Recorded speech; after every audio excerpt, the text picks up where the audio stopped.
जनसुराज के सूत्रधार प्रशांत किशोर ने बिहार में बाढ़, जल जमाव और सूखे की गंभीर समस्याओं पर एक महत्वपूर्ण बयान दिया है। उन्होंने कहा कि बिहार की लगभग 50% जमीन ऐसी है जहां बाढ़ का जोखिम है, जबकि 30% जमीन पर स्थायी जल जमाव की स्थिति, 25% से 27% जमीन सूखे की चपेट में। उन्होंने विस्तार से बताया, अगर पूरे बिहार को क्षेत्रवार से देखा जाए तो उत्तर बिहार के तराई वाले क्षेत्रों जैसे पश्चिम चंपारण, पूर्वी चंपारण में बाढ़ और नदियों के कटाव की समस्या प्रमुख है। वहीं गोपालगंज, सिवान जैसे जिलों में बाढ़ की तुलना में जल जमाव की समस्या अधिक है। प्रशांत किशोर ने कहा कि हर पंचायत और प्रखंड में हजारों एकड़ जमीन ऐसी है जहां स्थायी रूप से पानी भरा रहता है। वहीं गंगा के दक्षिण क्षेत्र यानी दक्षिण बिहार में सूखे की समस्या बनी हुई है, वहां पानी पहुंच ही नहीं रहा है। उन्होंने स्पष्ट किया कि जब जनसुराज का विजन डॉक्यूमेंट जारी किया जाएगा, उसमें बाढ़ के बारे में कोई अलग से योजना नहीं होगी, बल्कि जल प्रबंधन से संबंधित समग्र योजना प्रस्तुत की जाएगी। उन्होंने आगे कहा कि विजन डॉक्यूमेंट में एक समन्वित जल प्रबंधन योजना होगी, जिसमें बाढ़, जल जमाव और सूखे को एक साथ समाधान किया जाएगा।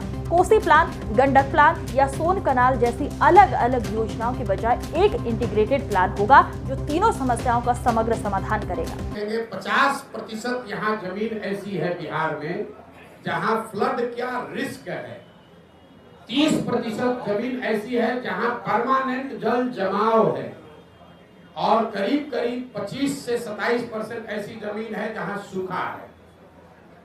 अगर आप बिहार को भौगोलिक तरीके से देखेंगे तो जो उत्तर के तराई वाले जिले हैं, चंपारण, पश्चिमी चंपारण, पूर्वी चंपारण, शिवहर, सीतामढ़ी, मधुबनी, दरभंगा, सुपौल, अररिया, किशनगंज, ये जो ऊपर के तराई वाले एरिया हैं, यहाँ पर बाढ़ और बाढ़ के साथ साथ नदियों के कटाव का मामला है। जो मध्य के जिले हैं, गोपालगंज, सिवान, छपरा, वैशाली, समस्तीपुर, खगड़िया, बेगूसराय, इन जिलों में जब आप चलिएगा गांव-गांव तो आपको बाढ़ से ज्यादा जल जमाव की समस्या दिखेगी।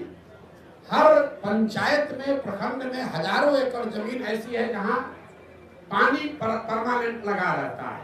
और जब गंगा के आप दक्षिण में आते हैं, जिसको आप दक्षिण बिहार कहते हैं, यहाँ पर सूखे की समस्या है, पानी नहीं पहुंच रहा है। तो जनसुराज का जो विजन डॉक्यूमेंट जारी होगा उसमें आप बाढ़ पर कार्यक्रम नहीं देखेंगे, उसमें आप वाटर ग्रिड की बात देखेंगे कि जहां बाढ़ है, जहां जल जमाव है और सूखा, इन तीनों का एक integrated plan, Kosi plan, Gandak plan नहीं, सोन कैनाल नहीं, एक इंटीग्रेटेड प्लान हो जिसमें बाढ़, जल जमाव और सूखे को एक तरीके से एक बार एड्रेस किया जाए।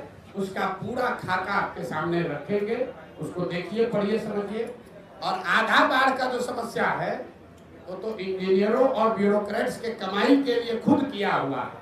आप गांव देहात में चलिए, लोग हमको बता रहे हैं, भैया जो ठेकेदार है वही जाके